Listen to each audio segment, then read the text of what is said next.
Assalamualaikum warahmatullahi wabarakatuh.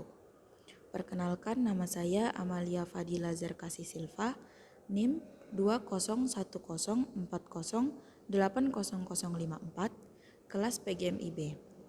Di sini saya akan menjelaskan materi tentang kesesuaian metode dan perangkat pembelajaran akidah akhlak Madrasah Ibtidaiyah. Suksesnya suatu proses pendidikan tidak dapat terlepas dari strategi pembelajaran yang digunakan oleh seorang pendidik. Strategi pembelajaran menjadi suatu hal yang esensial untuk menyukseskan kegiatan belajar mengajar.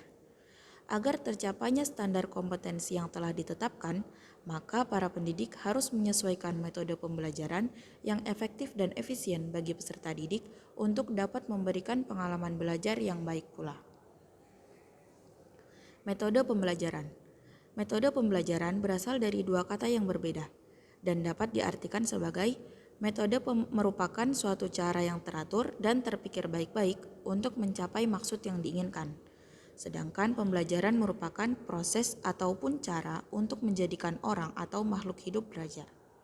Dengan begitu, metode pembelajaran dapat diartikan sebagai teknik penyampaian bahan pelajaran kepada murid yang dimaksudkan agar murid dapat menangkap pelajaran dengan mudah, efektif, dan dapat dicernakan oleh anak didik dengan baik. Implementasi pembelajaran. Pengimplementasian pembelajaran akidah akhlak dalam pendidikan harus membantu peserta didik untuk dapat memahami materi akidah akhlak itu sendiri, agar peserta didik dapat menerapkannya dalam kehidupan sehari-hari. Agar materi akidah akhlak yang telah disampaikan oleh guru dapat dengan mudah dipahami oleh peserta didik, maka diperlukan metode pembelajaran yang tepat dalam proses pembelajaran. Metode yang digunakan dalam pembelajaran memegang peran yang sangat penting dalam usaha meningkatkan efektivitas proses belajar mengajar. Adapun metode pembelajaran yang dapat diterapkan dalam proses belajar mengajar untuk dapat meningkatkan pemahaman peserta didik antara lain, yang pertama, metode pembelajaran langsung. Metode ini dapat membantu pendidik untuk mengembangkan pola belajar peserta didik berdasarkan pengetahuan-pengetahuan yang mereka dapati dan dapat diimplementasikannya dalam kehidupan sehari-hari.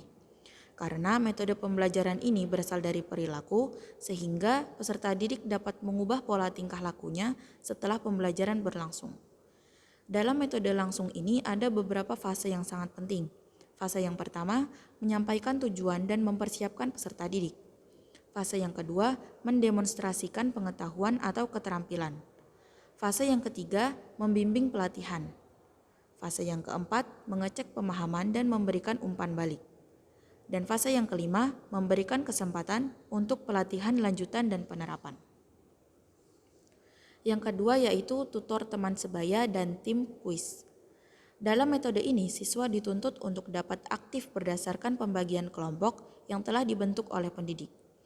Keunggulan dari metode ini adalah peserta didik dapat belajar dengan harmonis kepada teman sebayanya dan lebih termotivasi untuk dapat belajar bersama.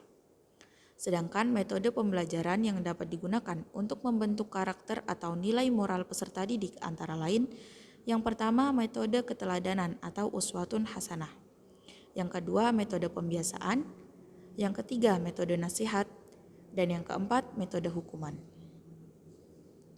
Sekian dari saya, apabila ada kekurangan mohon dimaafkan. Wassalamualaikum warahmatullahi wabarakatuh.